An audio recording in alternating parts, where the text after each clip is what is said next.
Head televaatajad, tere tulemast vaatama Teler TV ning Bastioni poolt korraldatud disainikonkursi järjekordset saadet. Tänases saates võistlevad meie kandidaadid vaateakende kujundamises ning saate lõpus lahkub 2 osalejat.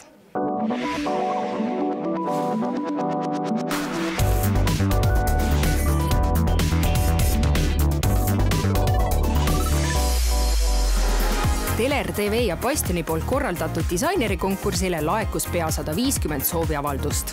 Sellest suurest hulgast moehuvilistest valis žürii välja 30 kandidaati, kes kutsuti saate castingule, et selgitada välja, kes on neist need 10 finalisti, kes järgmistes Teler TV saadetes hakkavad omavahel mõõtu võtma. Kõik finalistid peavad saatesse täitma erinevaid moe ja loominguga seotud ülesandeid. Nende tulemusi hindab karm ja professionaalne žürii. Vastavalt žürii hinnangule peavad kandidaadid järk-järgult saatest lahkuma, kuni selgub võitja. Võitja auhinnaks on Bastioni laojääkide ümberdisainimine, mille müügist saadud kasumi saab ta täielikult endale. Seekord kogunesid Bastioni tootmishoonesse 9 disaineri kandidaati, sest juba eelmise saate lõpus oli 1 10 võistlejast pidanud lahkuma. Ülesanne, mida konkurendid kohe kuulevad, ei ole kergete killast, sest selle eduka sooritamise juures loevad ka kiirus ja osavus. Täna saate ülesande me lähme kõik nüüd Viru keskuse Bastioni poodi.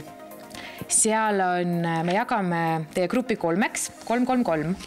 Siis on meil 6 mannekeni Bastionis ja igaüks personaalselt saab 2 mannekeni, ehk siis meil on 2 akent. 1 aken on 8 jagatud ja teine on üksikaken.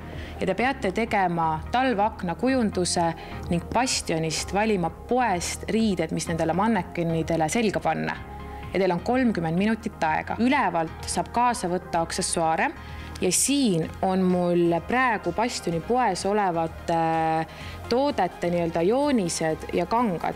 Ja hindamine toimub niimoodi, et tehakse sellest aknast, mis te olete teinud, 2 mannekeni, pilt.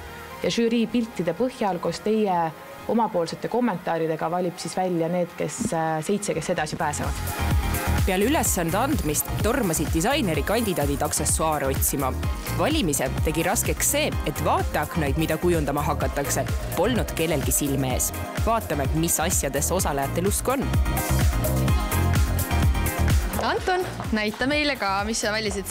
Ma valisin siin pärlid, igast värvi roosad ja siuksed must, ma ei tea, siuke läikiv mingi metall. Siis valisin siukse naha mingi vöö asja. Ma ise mõtlesin, et ümber käe võib-olla kuskile. Siis 2 sellist ringi. Mis sa arvad üldse, kui lihtne või kui raske on mannekeni riidesse panna ja temale ehted külge panna? Ma arvan, et see on päris lihtne. Küsimus on selles, kui plastiline on see manniken, et sa saaksid rohkem asja teha sellega. Näita meile, mis sa võtsid? Kisume moonakoti lahti, vaata, mis see mis asi käib pähe või? See on sellist.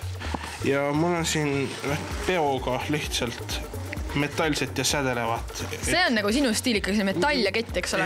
Minu stiil ongi selline range, külm, selline modernne äkki? Postmodernne pigem.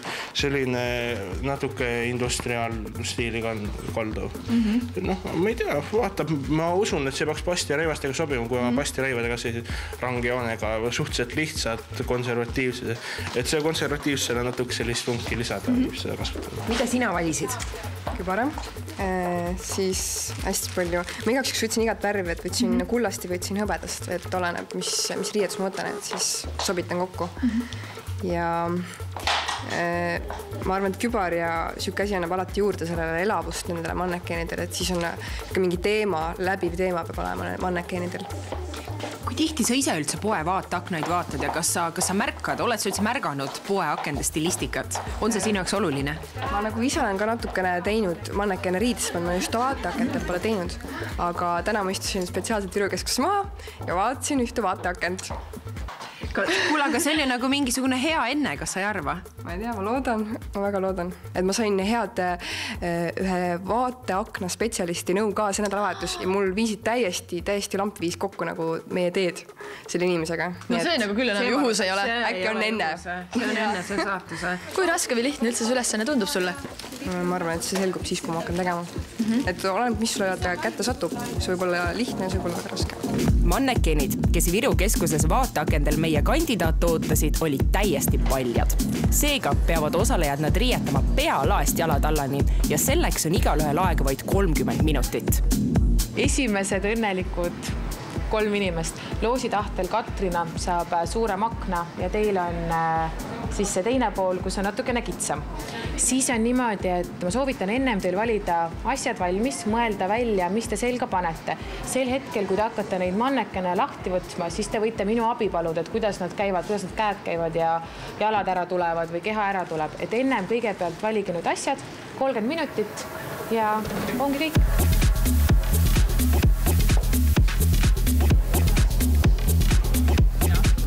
Kuigi Annikal, Katrinal ja Taavil oli ülesanded täitmisega ilmselgelt kiire, otsustasime neid siiski oma küsimustega segada. No sina said nüüd suurema ruumi, on parem tunne ka? Kusjuures ei olegi selles suhtes, et ma pean mõtlema, et see kujunduslikult nagu paremini mõjuks, sest et nendel on koos ja nendel võib-olla tähelepanu hoiab rohkem ära, vaadatakse ühte ja teist, aga minul on nagu peab kõik hästi korrektne olema, et tervikut, ma ei tea. Kuule, kui raske see ülesanne sulle praegu üldse tundub? Mulle tundub päris raske. Ma ei ole varem sellist stilistikat üldse teinud, et ma ei tea, mis sellest kõigest välja tuleb, aga ju proovime. Kas sina kasutad sellist taktikat, et sa võtad manni akna pealt ära, panete riide ja tõstate sinna tagasi või? Ilmselt küll on see probleem, ma natuke kardan suletud ruumi, et mul on seal väga ebamugav liikuda. Sa pagan, no see on ju siis... Ega me häirime sind, tahaks väga näha, kuidas sa need retuusid ja asjad nüüd siin jalga paned? No, vaatame, kuidas läheb.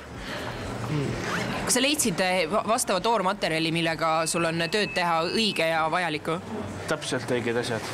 Täpselt õiged värvid ja sobivad disainika, mis lähevad ilusti kokku minu ideega.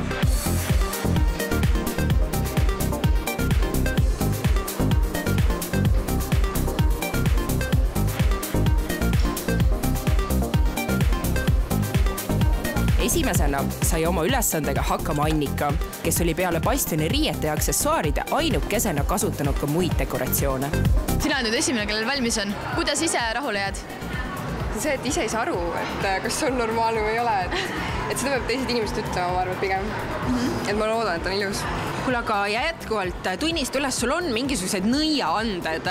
Sa saabusid siia väikse nii-öelda luuakesega, okstega. Kuidas sa oskasid arvata, et sul läheb vaja täna mingit raagusoksi kaasa võtmiseks? No ma mõtlesin, et ma ei saa tühjide kätega lihtsalt tulla ja et ma pean lihtsalt midagi kaasa võtma. Et ma pean midagi tegema ju teistsugust ja õnneks mitte keegi ei tulnud selle peale, et võtta oksi kaasa. Kui raske üldse tundus siis mannekeni riietamine, kõik need käed küljest ära võtta, jalad ära võtta? Nende kätepanek, minu arust kõige hullem keha ja kõik need läks paika, aga kätega oli, sellel on käed paigas, aga sellega ma ei ole kindel. Võivad ära kukkuda? Ei, ma just öelnud, kukuvad ilust hoiab kinni see särk ja mantel. No vaateaken teadupärast on teatud mõttes poe visiitkaart, et keda need 2 tuimade nägudega modelli nüüd siia poodi peaksid sisse kutsuma? Ma arvan, et küpsed naisi. Selles mõttes, et see on natuke noorustkust ka, et see on satse. Et ma ei tea, te kannaksite siukest. Te olete noored inimesed, kannaksite ju. Ma arvan küll. See küsimus oli esitatud nii, et me peame jaa ütlema. Ma arvan küll. Ja salli kannaksin kindlasti. Salli kannaksin. Ma ei hakanud kõigepealt välisriideid niimoodi demonstreerima siin, sest siis on tavaliselt natuke vähem valikuvõimalusi. Aga ma üritasin siis kasutada ainult musta ja valget, et see kõik läheks sellise ilusa meelega kokku ja sobiks selle kauni metallse läikega siin igal pool. Ja ma üritasin siis natuke läheneda asjale avantgardi külje pealt, et teha natuke midagi teistmoodi, ära kistud käed ja kinni seotud silmad ja midagi natuke teistsugust. Et kui inimesed mööda lähevad, siis jääb pilk peale kohe. Vaatavad, mõtlevad, mis asja, mis mõttes. Ja siis vaatad, kui lahe, et siin on mingid detailid, neid võiks täitsa ise kasutada. Kuidas sa oma tööga rahule jäid? Näiteks sa leemendad ka natukene või? Kui ausalt, ma läksin natuke seal klaaskapis paanikasse, aga pole hullu. Sa tundsid ennast nagu suletud geenius karbis? Ma ei tea see geeniuse koha pealt, aga karp oli jah olemas. Mida aga arvavad meie disainerikandidaatide tööst juhuslikud möödakäijad? Palun vaadake seda ja seda kollektsiooni. Milline teile kõige rohkem meeldib? Ma arvan, et sinine. Sinist jah. Sest mulle endale meeldib ka sinised toonid ja minu arust on see väga ilus ja naiselik. Panen.